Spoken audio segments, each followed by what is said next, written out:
नमस्कार। मे महिना संपला तरीही लाडकी बहीण योजनेचा हप्ता अजूनही महिलांच्या खात्यात जमा झाला नाही।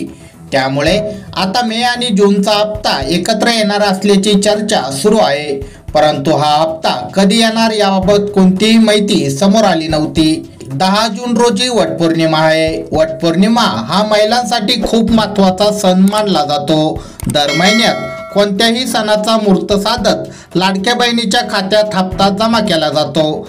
त्यामुळे जून महिन्यात देखील वटपौर्णिमेच्या दिवशी महिलांच्या खात्यात पैसे जमा होणार असल्याचे बोलले जात आहे। लाडकी बहीण योजनेत मे आणि जूनचा हप्ता एकत्र येणार असल्याचे बोलले जात आहे, मात्र याबाबत कोणतीही अधिकृत माहिती समोर आलेली नाही।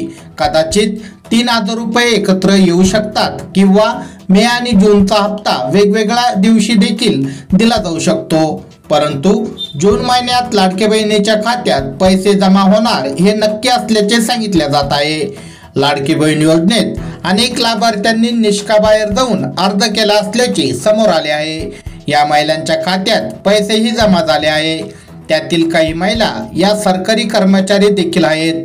2500 पेक्षा जास्त सरकारी कर्मचाऱ्यांना या योजनेचा लाभ घेतला आहे। त्यामुळे महिलांना आता या योजनेतून बाद केलं जाणार आहे। तर ही होती एक लाडकी बहीण योजनेबाबतची महत्त्वाची बातमी। अशाच प्रकारच्या महत्त्वाच्या बातम्यांसाठी आपले चॅनल नक्की सबस्क्राईब करा आणि बेल आयकॉन नक्की दाबा। व्हिडिओ आवडल्यास लाईक करा। धन्यवाद।